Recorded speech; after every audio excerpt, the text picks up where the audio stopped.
May ubo ka na ba na parang may plema pero ayaw lumabas? Yung tipong hirap ka huminga lalo na sa gabi.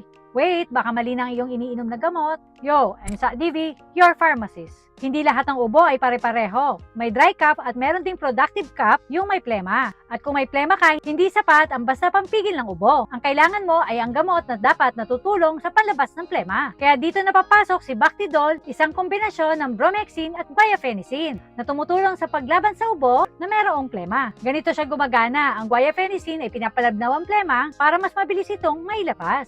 Ang bromhexin naman ay binabasag ang makapal na mucus para hindi na siya dumikit sa baga. So instead na matrap ang plema sa dibdib mo, mas madali mo siyang mailalabas sa pamamagitan ng pagubo. Important reminder ha, hindi ito para sa dry cough. Kung wala kang plema, hindi ito ang tamang gamot. Mas effective ito kung may baradong dibdib at makapal na plema. Pwede mong gamitin ang ganitong klaseng gamot pag may ubo na may plema, chest congestion, nahihirapan kang ilabas ang mucus, at may sipon na bumababa sa dibdib. Pero kung may lagnat na at matagal na ang ubo, kailangan mo na magpa-check kay doc. Paano ito inumin? 3 times a day, depende sa reseta, after meal para iwas din irita sa tiyan. At importanteng uminom ng maraming tubig dahil mas lalong lumalagnaw ang plema kapag hydrated ka. Pero kailangan may pag-iingat kung ikaw ay may asthma o chronic lung disease, buntis o nagpapasuso, at lalong-lalo na yung may ibang iniinom na gamot. At syempre, huwag sasobra sa dosage.